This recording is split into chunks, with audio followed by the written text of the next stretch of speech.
할렐루야. 한 주간 동안도 하나님의 은혜가 여러분의 삶을 주관하심에 감사를 드리고요. 또 오늘 예배를 통해서 여러분의 또 한 주간이 은혜 가운데 이어지기를 주님의 이름으로 축복합니다.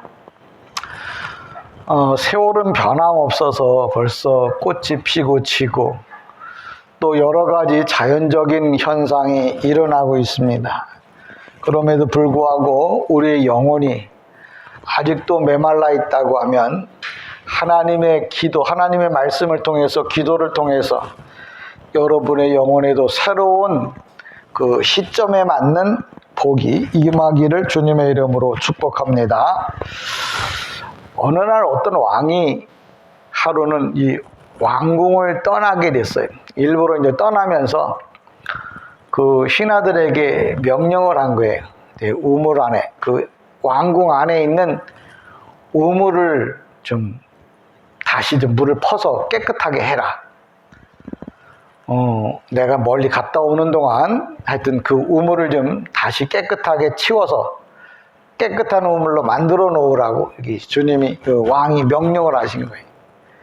그 신하들이 그 얘기를 듣고, 아니 그동안에도 깨끗이 잘 치웠는데 왜 또 왕이 갑자기 우물을 청소하라고 할까? 그러니까 많은 신하들이 이제 임금님이 말씀하셨으니까, 네, 그러고는 임금이 떠난 다음에 첫째 날, 둘째 날, 셋째 날은 그래도 이 사람 저 사람 다 나와서 우물을 푸고 우물을 청소하고 막 그랬단 말이에요. 근데 이게 하루 이틀 지나다 보니까 이제 꾀가 나는 거예요. 그러니까 저마다 핑계를 대는 거지. 아이고, 갑자기 집안에 무슨 일이 생겨서, 아이고, 갑자기 우리 안사람이 아파서, 아니면 자식들이 어디를 가게 돼서, 하여튼 신하들이 이러저러한 핑계를 다 대고 우물 청소하는 일이 다 빠진 거예요. 근데 이제 맨 마지막에 이제 한 신하가 나름대로 그래도 임금님께서 하신 말씀이니까 내가 마무리까지 다 해야겠다 해서 아주 쓸고 닦고 그러면서 끝까지 내려가서 물을 완전히 다 풀었어요. 물을 완전히 퍼서 끌어올리려고 그러는데 뭐가 덜거럭 걸려서 뭔가 확인해 봤더니 생각지도 않게 우물 안에 금은보화가 들은 상자가 있는 거예요. 그러니까 이 신하가 깜짝 놀래갖고, 아니 어떻게 우물 안에 이런 금은보화가 상자가 있느냐고 막 마음이 막 흥분돼갖고 절절매고 있는 거예요. 그러다가 이제 임금님이 돌아오니까 그냥 즉시 달려가서, 임금님께서 우물을 풀라고 그래서 우물을 깨끗이 청소하던 중에 우물 밑에 맨 아랫바닥에 금은보화가 나왔는데 너무 귀한 것이라고, 이거 어떻게 해야 될지 내가 가지고 왔나이다, 그렇게 임금님께 말했더니 임금님이 쳐다보더니 껄껄대고 웃는 거예요. 그러냐고. 실상은 건 내가 넣어놓은 건데 맨 마지막까지 청소하는 사람들을 위해 주기 위해서 내가 넣어놓은 거라는 거예요. 그래서 그 보석을 마지막 우물 청소한 그 신하가 가져갔다고 하는 일화가 있어요. 근데 여기서 중요한 포인트는 뭐냐? 왕이 무슨 말을 할 때는 반드시 그게 그냥 말로 끝나는 게 아니고 상급과 연관지어진다는 거예요. 오늘도 저와 여러분에게 만왕의 왕 예수께서 예배하라고 말씀하셨잖아요. 이 예배하라고 말씀하시면 나를 힘들게 하고 귀찮게 하려고 하는 게 아니고, 왕은 할 수만 있으면 백성들에게 무언가를 주기를 원하셔서 명령하시는 거예요. 예배를 드리라고 하든지, 기도를 하라고 하든지, 전도를 하라고 하든지, 성전을 아름답게 꾸미라고 하든지, 마음에 감동이 일어나는 이유는 주님이 무언가 그걸 통해서 복 주시려고. 왜? 그분은 사랑의 하나님이시기 때문입니다. 여러분, 하나님께서 여러분에게 무엇을 말씀하시든지 그대로 해라. 그러면 나만 힘들죠? 아니, 그걸 통해서 하나님은 뭐예요? 그 사람에게 복을 부어주시려고 계획하신 거예요. 어느 날 그 임금이, 왕이 신하에게 보상하기 위해서 했던 행동들이 곧 우리 주님이 우리에게 보여주시는 모델인 거예요. 저 여러분이 이 땅에 사는 동안에 주님이 말씀하시면 끝까지 순종하는 이런 은혜가 있기를 주님의 이름으로 간절히 축복합니다.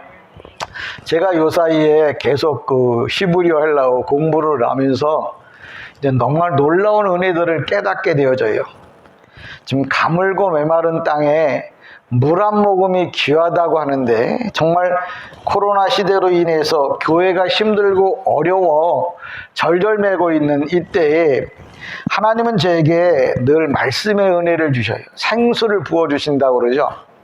무슨 얘기냐면 제가 여러분들에게 늘 하는 말 중에 한 가지가 뭐냐, 말을 좀 하면 말귀를 좀 알아들으세요, 글을 보면 글귀를 좀 알아들으세요 라고 이야기를 해요. 근데 그 말이 무슨 얘기냐면 알아들으란 말이잖아요. 성경에 보면 예수님께서 누가복음 5장 4절에 베드로에게 이렇게 얘기를 해요. 야 베드로야, 고기 많이 잡았냐? 아니요. 야 그러면 그 그물을 좀 깊은 데 가서 내려라 그랬. 베드로에게는 참 황당한 얘기. 왜? 예수님은 직업이 목수예요. 베드로는 직업이 조상 대대로부터 내려오는 어부예요. 그러니까 어부가 고기를 잘 잡겠어요? 목수가 고기를 잘 잡겠어요?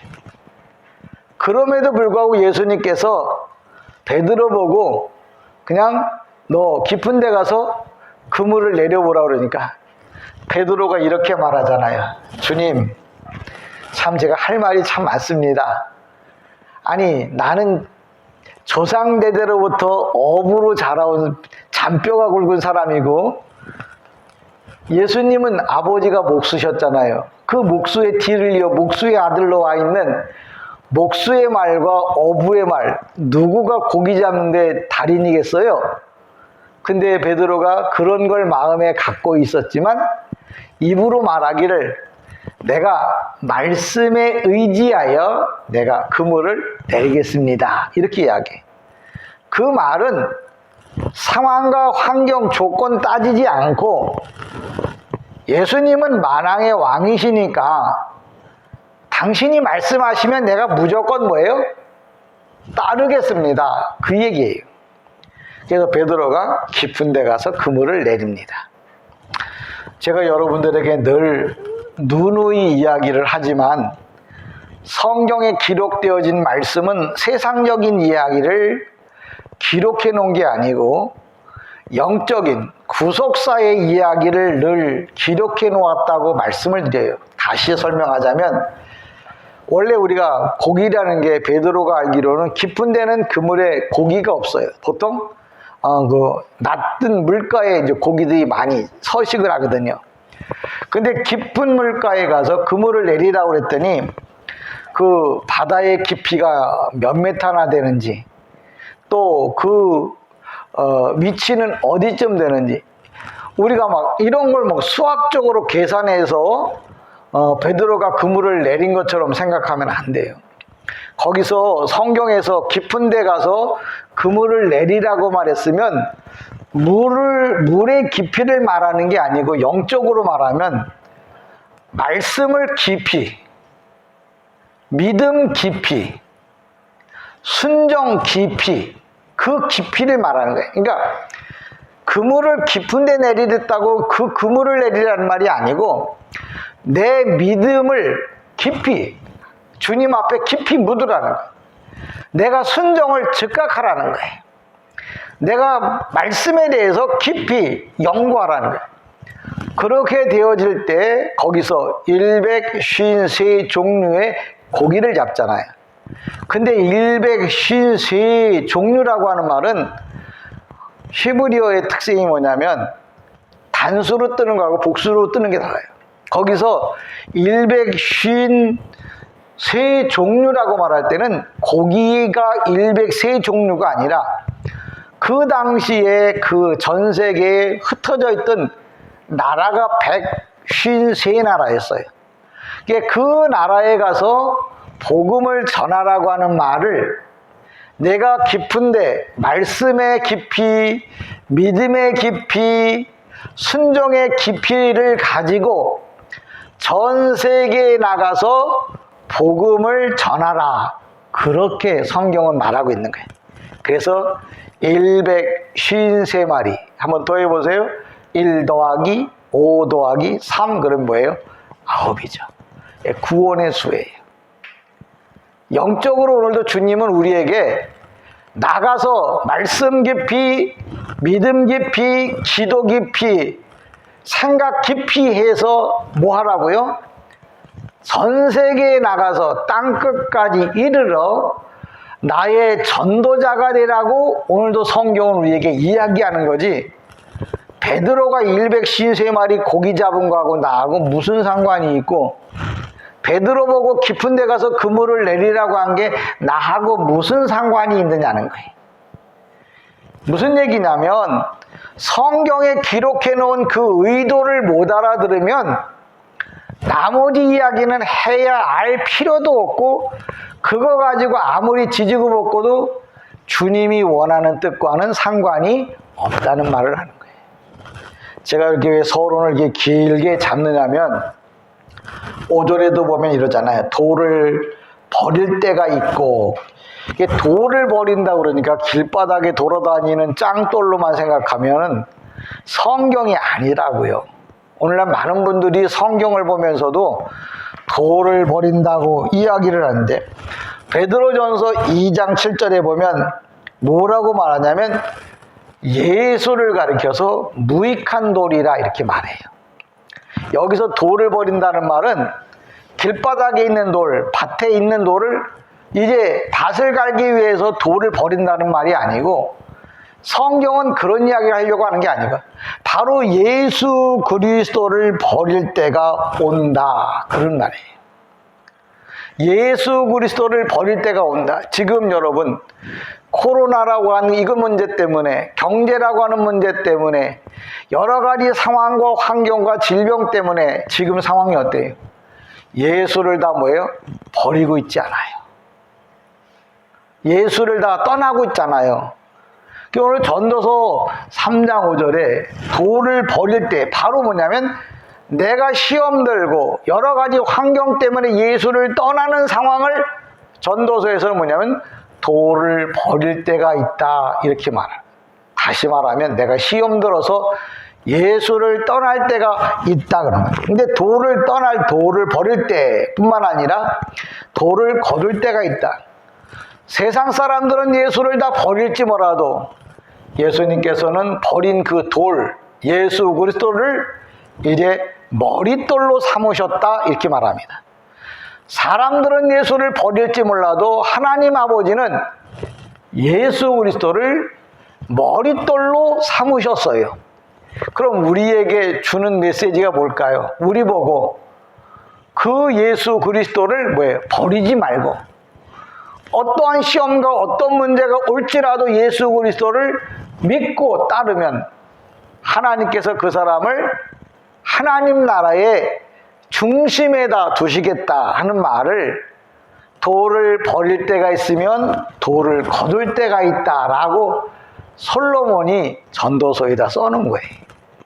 그러니까 여러분이 이런 식으로 성경을 이해하지 못하면, 그렇지, 뭐 돌 던질 때도 있고 필요하면 던지는 거, 아니 버리는 거고 또 필요하면 주워오는 거지, 그런 걸 성경에다 써놓을 일이 없다는 거예요. 그러니까 여러분들이 지금부터라도 성경을 보시면서 그냥 이걸 문자적으로 보지 말고, 하나님 내가 오늘도 성경을 읽고 있는데, 읽어야 할 건데, 읽을 건데 하나님이 내게 깨닫는 말씀을 주세요 라고 여러분이 기도한 다음에 성경을 보셔야 할 게 뭐냐, 성령의 감동을 통해서 보는 것들은 뭐예요? 하나님께서 새로운 것들을 깨달아 알게 한다는 거예요. 솔로몬은 항상 우리에게 그걸 먼저 이야기를 합니다. 그러면서 뭐라고 말해요? 돌을 던져버릴 때가 있고 돌을 거둘 때가 있으며, 안을 때가 있고 안는 일을 멀리할 때가 있다. 이 안는다는 게, 내가 그러면 돌을 안는다느냐, 내가 무슨 돌을 안겠어요? 이 얘기 뭐냐면 솔로몬이 한 얘기. 솔로몬이 앉는 정책을 많이 썼어요. 유대인들은 인사할 때 서로 끌어안고 이 코를 비빕니다. 또 입을 맞춰요. 그러니까 유대인들은 그걸 이상하게 생각을 안 해요. 원래 걔네들의 인사법이 그래요. 서로 끌어안고 입을 맞춰요. 근데 여기 돌을 앉는다고 하는 말은 솔로몬이 돌을 앉는다는 말은 돌멩이를 앉는, 왕이 돌멩이에 앉아서 뭐 하겠어? 안아서 뭐 하겠어요? 그 얘기는 솔로몬의 정책이 뭐냐? 많은 사람들을 끌어안는 정책을 했다는 거예요. 그게 무슨 정책이냐면 자기의 아내를 1000명을 두는 거예요. 1000명을 둔다는 말은 솔로몬이 정욕이 좋아서 1000명의 아내를 둔다는 말이 아니라 다른 나라 부족들과 전쟁을 하지 않고 인간관계를 맺기 위해서 예전에는 그 나라의 왕의 공주나 딸이나 공주나 딸이나 그 뭐냐면 솔로몬에게다 시집을 보내는 거예요. 그래서 당신과 나는 인간관계를 맺었으니까 당신의 나라가 우리를 쳐들어오지 않게 오지 마세요 라고 해서 딸을 다 보내는 거예요. 우리도 중국에다 공민왕의 딸이든지 많이 보냈잖아요. 왜? 당신이 우리를 쳐들어오지 않고 우리는 한 민족이니까 한 가족이니까 그런 식으로. 그러니까 솔로몬이 1000명의 아내를 거느렸다는 말은 인간적으로 생각해서 그 남자 얼마나 힘이 좋으면 1000명을 거느릴까. 성경에서 그런 걸 우리에게 알려주려고 1000명의 아내를 거느렸다는 말이 아니에요. 솔로몬이 인간적인 방법을 가지고 세상을 뭐예요? 나라를 정치를 했다는 얘기를 하는 거예요. 근데 그 정치가 하나님 보시기에 합당하지 않았다는 거예요. 그러면 왜 성경에다 그런 이야기를 써놓느냐? 나보고 내 방식대로 내 생각대로 하지 말고 하나님이 원하는 방식대로 살아가라고 성경이 우리에게 알려주는 거예요. 그러니까 솔로몬은 뭐예요? 돌을 잡고 끌어안아. 인간적인 방법, 인간적인 생각, 인간적인 계획을 가지고 뭐예요? 모든 일을 하려고 하는 거예요. 근데 성경은 뭐예요? 그거는 옳지 않다라고 성경이 우리에게 알려주는 겁니다. 그러니까 여러분들이 솔로몬이 지혜롭지 못한 이유가 뭐냐? 몰라서 무식해서가 아니라 하나님의 뜻대로 가지 않아서 어리석고 미련하다고 말하는 거예요. 여러분이 만약에 똑똑하다고 말하면 내가 서울대학을 안 나왔어도 하나님이 원하는 대로 살아간다면 그 사람은 뭐예요? 지혜롭고 총명한 사람이에요. 그러니까 세상의 지식이 있고 없고의 문제가 아니라 일자 무식이라도 하나님이 말씀하시는 그 뜻을 따라간다면 하나님이 보실 때는 그 사람이 천재고 만재예요. 하나님이 기뻐하는 사람은 그런 사람이라는 거예요. 오늘도 전도서에 솔로몬이 자기는 천재같이 생각했지만 죽을 때 가서 보니까 세상에 천재가 아니라 바보 중에 바보였다는 걸 이야기를 하는 거예요. 그럼 왜 그런 얘기를 하느냐? 나처럼 바보처럼 살지 말고 똑똑하게 지혜롭게 하나님이 원하는 삶을 살아가라고 이야기를 합니다. 성경은 항상 그 얘기를 너무나 많이 해요. 뭐라고 말하냐면 그 수가성 우물가에 그 한 여인이 있었어요. 그 여인이 5명의 남편, 6명의 남편을 거느리고 있었어요. 근데 거기서 그 여인이 뭐라고 말하냐면 지금 이 5명, 6명의 남편이 내 남편이 아닙니다 라고 말해요. 이게 왜 무슨 얘기냐면 우리가 결혼을 하면 정식으로 결혼을 해야 내 남편이 되는 거예요. 합법적인 남편이 돼야 하는 거예요. 근데 여기 이 수가성의 우물가의 그 여인은 합법적으로 결혼을 해본 적이 없어. 그냥 다 뭐예요? 살다 가고 그러다 보니까 6명이라는 남자와 함께 살다가 간 거예요. 주님이 물어봤거든. 네 남편이 있냐? 내가 6명하고 살았지만 합법적으로 정말 정식으로 결혼식을 해서 남편으로 살아온 사람은 하나도 없습니다. 그렇게 이야기를 하는 거예요. 그 이야기는 무슨 얘기냐면 그 여자가 정욕이 좋다는 말이 아니고 오는 세상 수요, 육은 모자라는 수예요. 이 여인이 인간적으로 여러 가지 방법을 다 동원해서 살아보고 살아봤는데 진짜 내 거라고 말할 만한 게 아무것도 없습니다. 주님, 믿어지십니까? 여러분 인생에 이거 내 거라고, 법적으로 이 집은 내 집이라고 집문서를 가지고 있다고 쳐도 결국은 이게 뭐예요? 합법적인 게 아니에요. 왜? 내가 이걸 내 거라면 죽을 때라도 가져가야 되잖아요. 그런데 내가 가져갈 수 없어요. 그러면 그건 합법적인 게 아니에요. 남편도 아내도 자식도 어떻게 보면 이 땅에 있는 모든 것은 합법적으로 얻은 게 아무것도 없어요. 왜? 내가 올 때 빈손으로 왔거든요. 내게 아무것도 없는 거예요. 어차피 이 땅에서 내가 모든 걸 뭐예요? 누군가에 의해서 누군가 쓰던 것을 빌려 쓰고 또 놓고 가게 돼 있어요. 이 수가성의 우물가 여인이 그 얘기를 하는 거예요. 나는 한 번도 합법적인 거, 내 남편이라고 정말 합법적으로 얻어본 적이 없습니다. 그러니까 주님이 그러는 거예요. 그렇지, 네가 세상을 사랑했고 6번째 남편, 모자라는 수, 모자라는 것까지 보탰어. 그래도 그 6명은 합법적으로 네 남편이 아니야. 여자 창피 주려고 그 얘기한 거 아니잖아요. 그러면서 주님이 뭐라 하냐면 정말 합법적인 남편은 바로 여기 나 예수. 내가 진짜 합법적인 네 남편이야. 그러니까 너는 뭐예요? 지금까지 6명의 그 세상 모든 것들을 다 뭐예요? 버리고 합법적인 남편을, 나를 이제 영접하라는 거예요. 그게 바로 성경이 우리에게 가르쳐 주는 거예요. 그러니까 성경에서 말하는 그 여인이 6명이 남편을 데리고 있다는 그런 건 세상적인 이야기잖아요. 세상적인 이야기를 하려고 성경에 써놓은 게 아니고 세상의 모든 것들은 내가 합법적으로 얻을 것이 아무것도 없어요. 오직 합법적으로 얻을 수 있는 건 뭐밖에 없나? 예수. 그분을 나의 남편으로 섬기는 것, 이건 합법적인 거예요. 왜? 하나님이 인정하시거든요. 그러니까 이 합법적인 건 뭐냐면 주님이 다시 오셔서 우리를 신부로 데리고 가시면 하나님께서 네가 합법적으로 예수와 결혼을 했으니까, 예수를 믿었으니까 이제는 영원한 나라 하나님 나라에 들어가라고 말씀하세요. 세상의 모든 것들은 내가 내 것이라고 말해도 합법적인 내 것은 아니에요. 세상적인 법에서는 합법일 수 있지만 하나님 나라에서는 아무것도 아니라는 얘기를 하는 거예요. 그러면서 우리에게 주는 메시지가 뭐예요?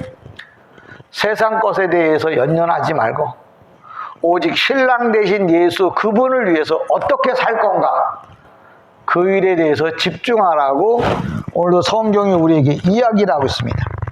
저와 여러분에게 늘 드리고 싶은 말씀이 뭐냐? 예수밖에 없다고 하는 이야기를 하는 거예요.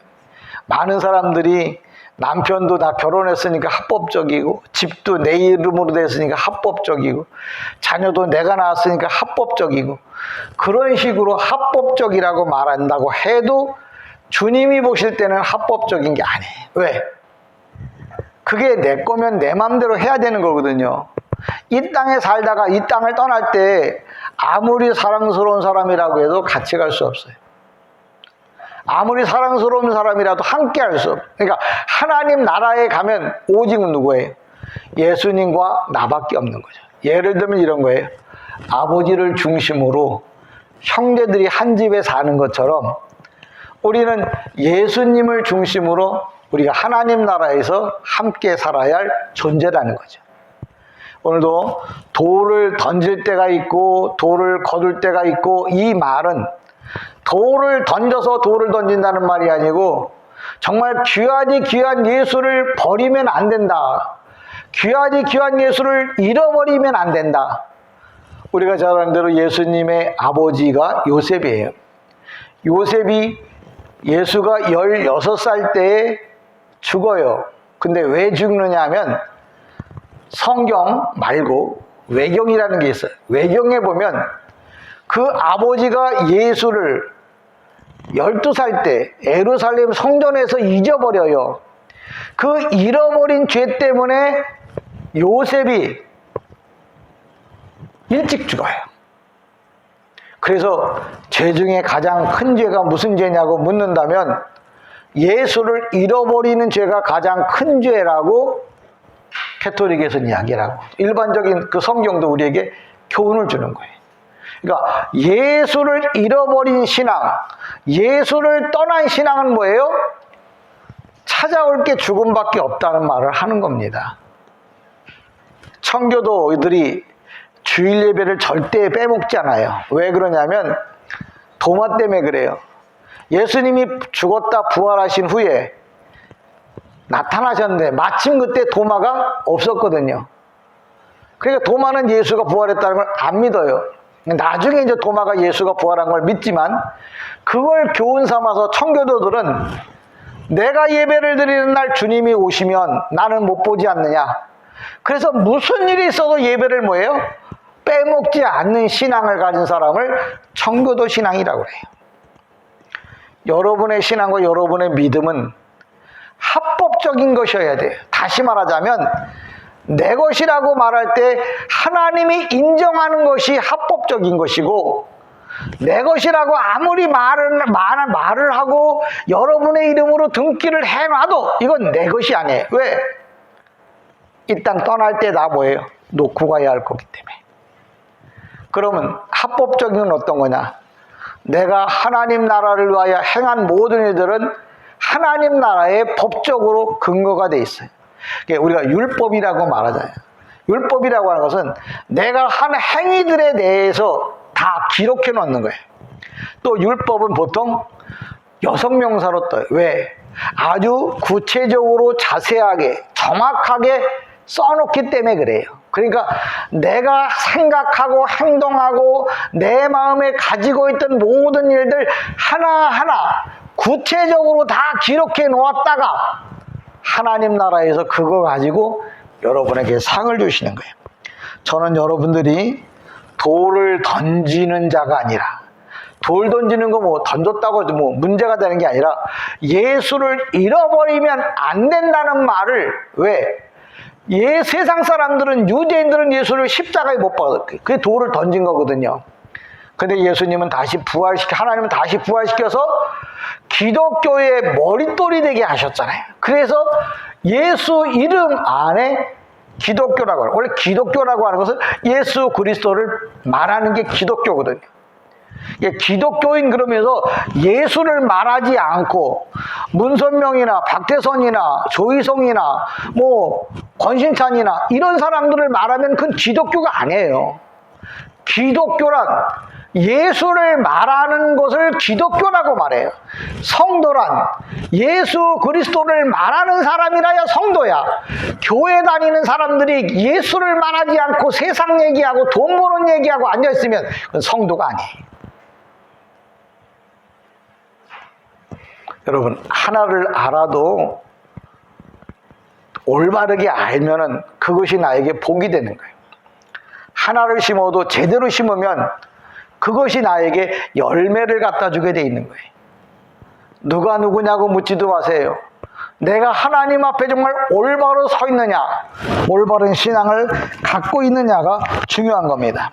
저는 자꾸 공부하면서 깨닫는다는 말이 그거예요.